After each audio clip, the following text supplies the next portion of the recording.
So my question to you, Keith, is what would you tell a young guy who is exhausted, feeling pretty hopeless that both you and I have felt in our lives, whether on T or not on T? What do you have to share with those guys? I would say something to the effect of, contrary to what everyone might be telling you, you're not doing anything wrong.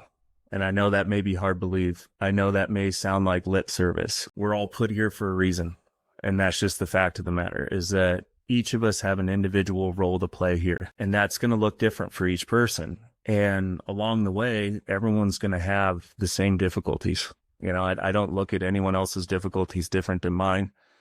They're fundamentally based, I believe, and have been shown in a spiritual nature, and that there is a methodical way to approach it, that there's a lot outside of our knowledge that we're just not aware of. You know, yeah, we're in 2024, but let's just rewind the tape to what, I think it was 25, somewhere around there, right? This guy, he found insulin, right? He isolated it. Okay. So this dude, he's realizing it's this chain sequence of amino acids, and technically it's a peptide, and the FDA approved that in 1 year, right? It took 1 year back then because they realized that people who are deficient, right, or have a decreased sensitivity for type 2, type 1, you know, whatever way you want to look at it, they found that some of these people are just innately born a certain way. Right? They're off trying to fulfill their role, and something got in the way. Right. And now, fortunately, the doctors are like, hey, if you take this, you can now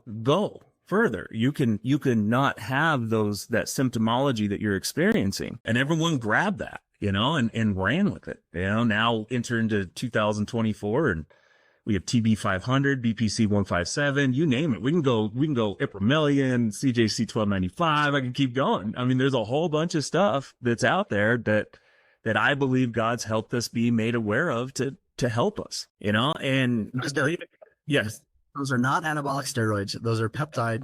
Yeah. Those are peptides. Those are not anabolic steroids, and they work on certain proteins in our body to do certain functions. So I just want to make that distinction, because a lot of people don't know all these things that you're saying. So those peptides that help us, that we do provide through our clinic, but and those